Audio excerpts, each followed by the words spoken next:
हमारे सत्संग का जो विषय है उस विषय में जो है हम क्लियर करेंगे और समझेंगे जानेंगे। बाबा बुल्ले शाह सरकार का एक भजन है, उनका एक कलाम है, बहुत प्यारा कलाम है। उसमें बाबा बुल्ले शाह हमें मार्ग दे रहे हैं। क्या कलाम है? कलाम है, तैनू कल न काही बंदा पैंदी है, आलम सारा लद्या वेंदा है। यानी कि तुम्हें अक्ल नहीं आ रही है, तुम जागृत नहीं हो रहे हो, तुम सोच नहीं हो, तुम विचार नहीं कर रहे हो, ठोकरें खा रहे हो, बार बार 84 लाख जूनियों में आ रहे हो, लेकिन फिर भी तुम्हें कल नहीं आ रही, यानी जागृत नहीं हो रहे हो, तुम ऐसे ही भटक रहे हो। बहुत प्यारा भजन है, बहुत प्यारा विषय है। सत्संग को पूरी सुनिएगा।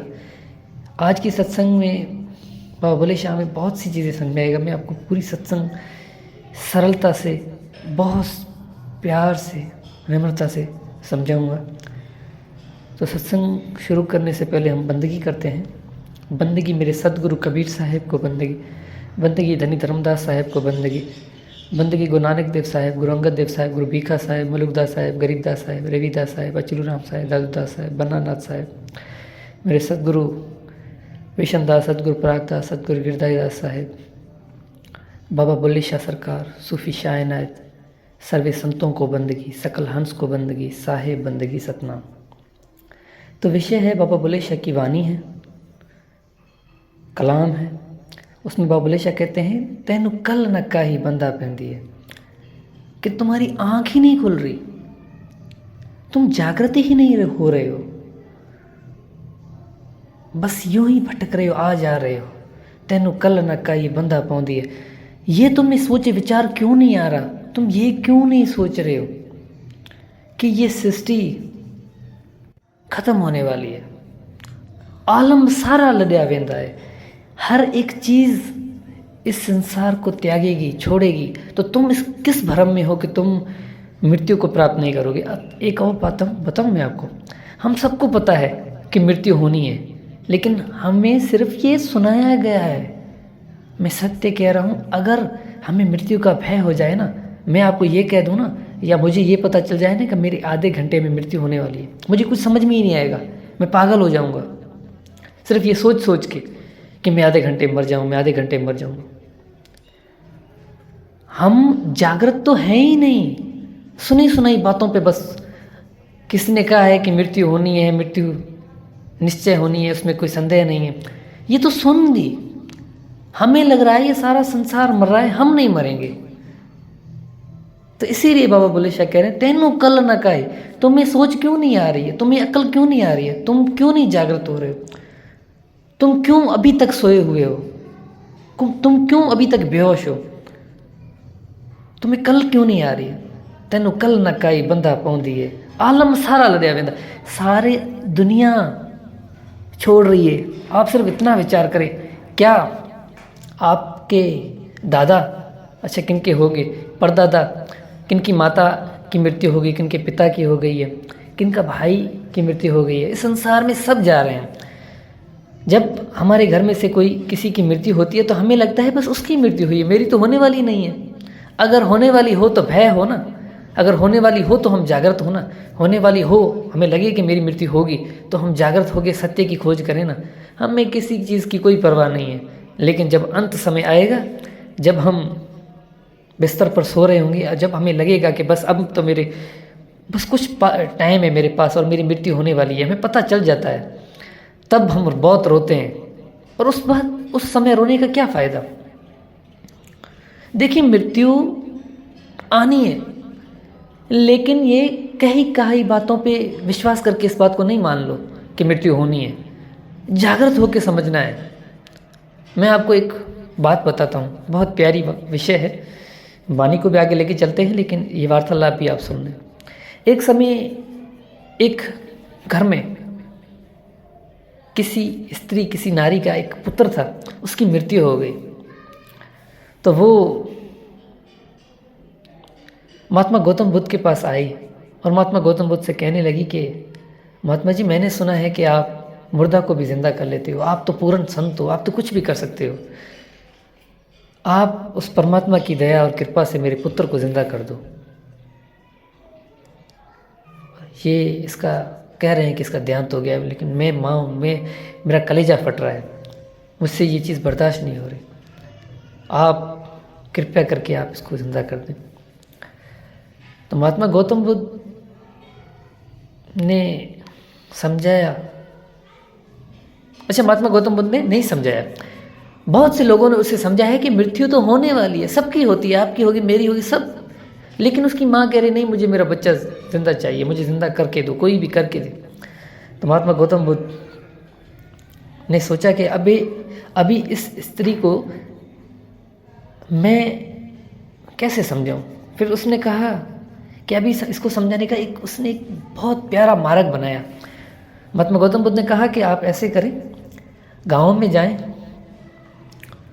किसी भी गांव में जाएं, किसी भी घर में जाएं, और उस घर में जाके उनको कहें कि हमें जल दो, पानी दो, ठीक है, पानी दो।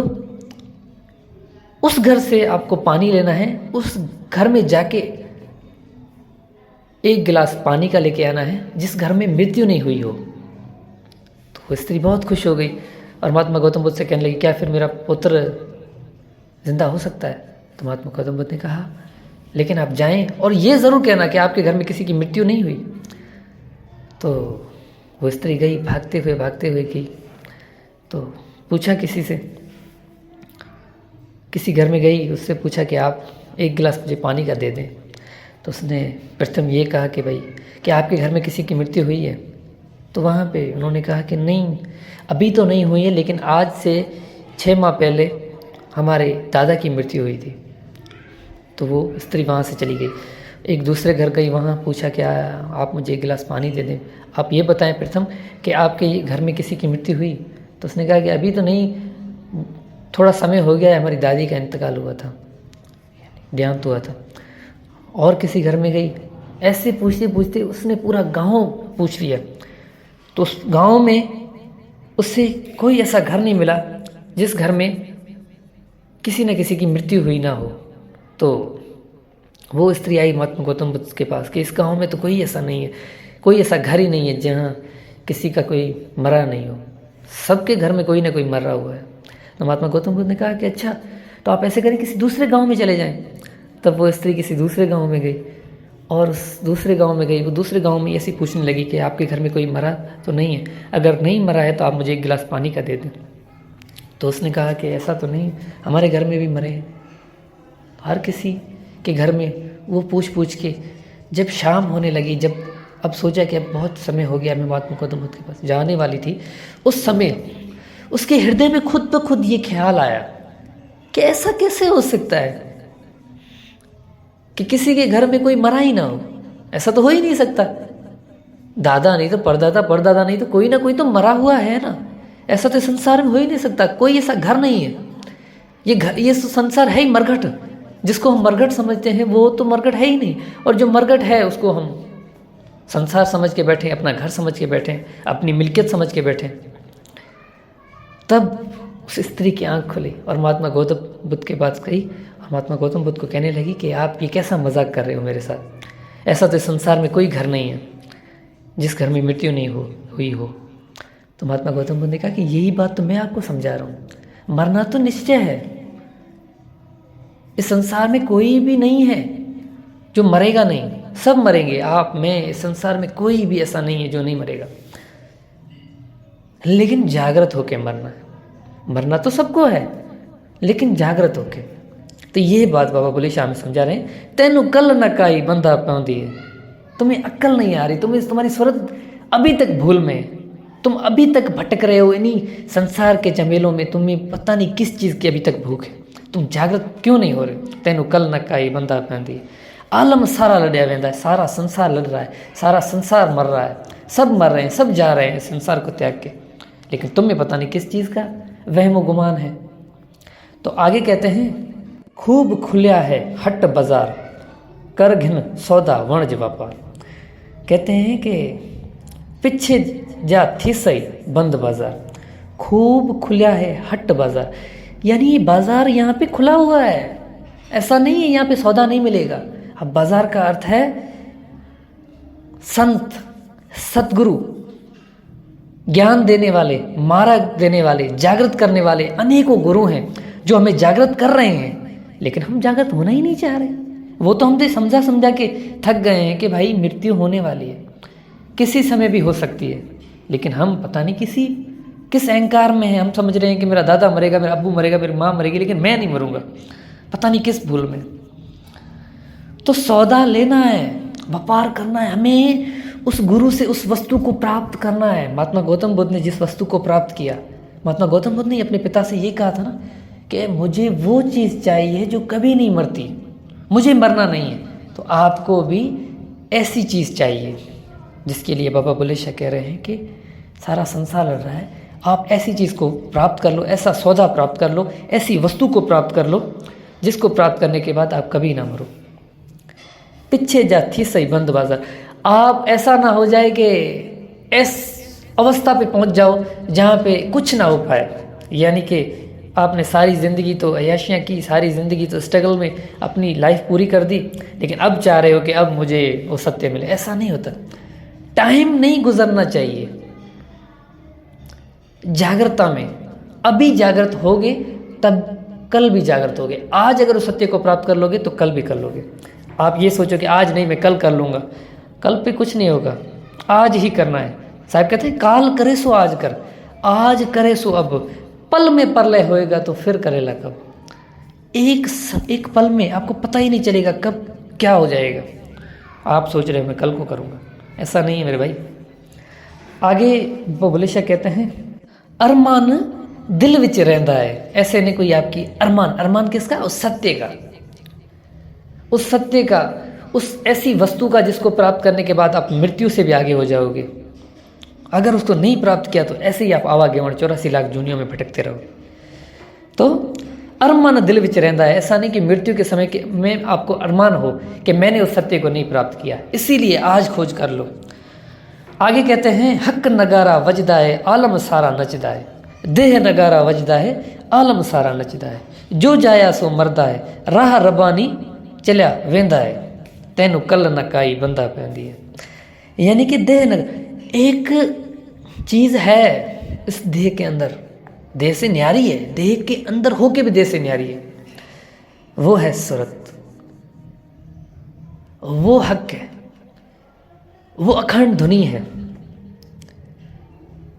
हक नगारा वजदा है आलम सारा नचदा है। उसी एक धुन पे ये सारी सृष्टि नच रही है, ये सारी सृष्टि झूम रही है, उसी के कारण। अगर जब वो निकलेगी तो भाई मेरे कुछ नहीं बचेगा। आगे क्या बोलते हैं, जो जाया सो मरदा है, फिर जो जन्मेगा सो मरेगा। लेकिन ये चल किसके बदौलत रहा है?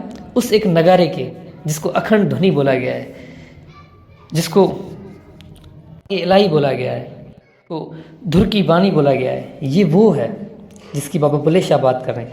जो जाया सो मरता है राह रबानी चलिया वेंदा है, कि अगर उसको प्राप्त करना है तो राह रबानी माना रब का रास्ता, उस परमात्मा के रास्ते पे आपको चलना पड़ेगा।